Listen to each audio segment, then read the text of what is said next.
Have you ever typed your research topic into Google Scholar, pressed enter, and felt that quiet panic when almost nothing relevant appears? You begin to wonder, is my topic too new? Is it narrow?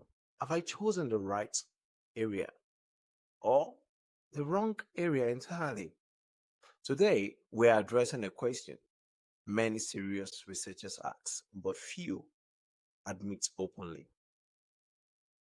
One of my undergraduate supervisors asked if there are very limited previous studies or scholarly articles directly related to my chosen topic, how should I approach the literature review?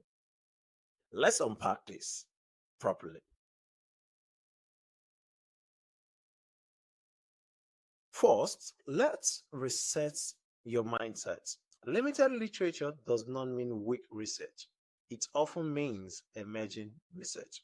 If dozens of scholars have already exhausted your exact topic, your contribution may be incremental.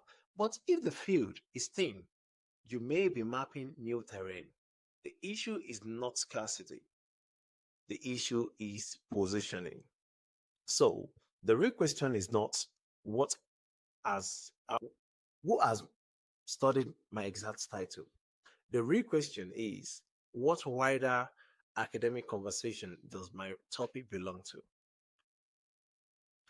So the second thing you want to consider is for you to break the topic into intellectual components. Let me give you a concrete example here.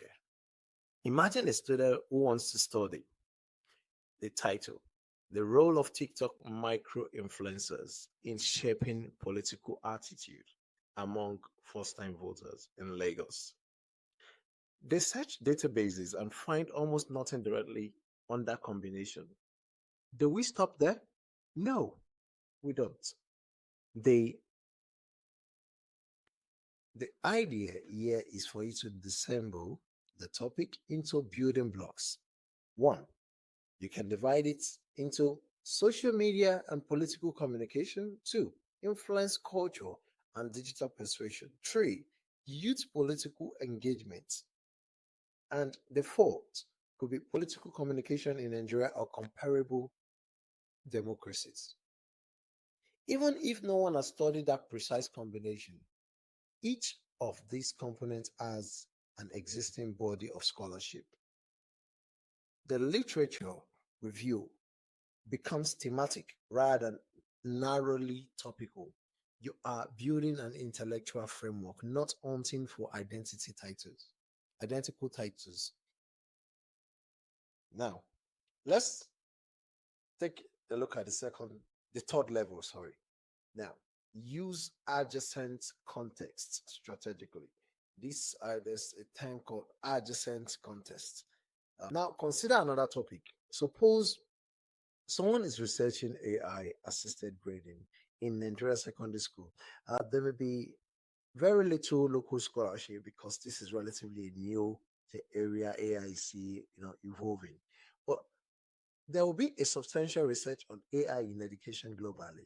There will be some works on automated assessment tools. There will be some works on teachers' perception of technology, and there will be some works on digital inequality in developing contexts. So you review these studies and then clearly state while international research has explored AI in education, there are limited empirical evidence within the Nigerian secondary school context. When you do this, you are gradually making sense. That sentence is not an apology. It is your research gap. You get it. Now, segment 4 is the last. No, I won't call it the last. You are getting there. Let's do the theory, the heavy lifting now. So when empirical literature is thin, theory becomes your anchor. You might want to rely on, in this kind of context, users and gratification, technology acceptance models, or social identity theory to explain this particular context and theory. Now, theories allows you to interpret a phenomenon, even if very few have examined that specific setting. A strong theoretical framework gives you a foundation to demonstrate academic maturity and it strengthens your justification. Then the next thing, which will be the stage five kind of thing, the segment five, is for you to look for methodological gap in the previous studies. Sometimes the topic has been studied, but only in one way, maybe mostly quantitative or maybe mostly qualitative. And even if it is quantitative, it might just be questionnaire. There are other ways like context analysis and more. Perhaps existing research relies heavily on survey, or maybe they focus on Western population, or maybe they ignore qualitative depth.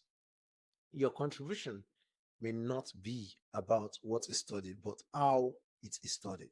For instance, why priority can be given to youth political engagement, some may begin to think about it differently. Okay, let's consider this. Why priority studies examine youth political engagement through quantitative survey? There is limited qualitative research exploring how young voters interpret influencer content in their own words. This is a defensible one and with a clear research gap. And then this takes me to the last idea that I want to offer on this topic is for you to structure your literature review intelligently. One, literature is limited. Do not structure your review as study A did this, study B did that. No. Instead, structure it by themes. For example, team one, digital political communication, team two, influencer culture and persuasion, team three, just like that. And each team's builds towards your study. The literature review becomes a logical argument, not a list. I will leave you with this. A literature review is not about how many studies exist on your exact topic. It is about how well you position your research within an existing knowledge or body of knowledge. If you find very little directly related works, do not panic. Interrogate the wider conversation, strengthen your theoretical foundation, clarify the contextual gap, and articulate your originality with confidence. Sometimes the absence of literature is not a warning sign, it is an invitation. Until next time, keep asking better questions. This is where rigorous research begins.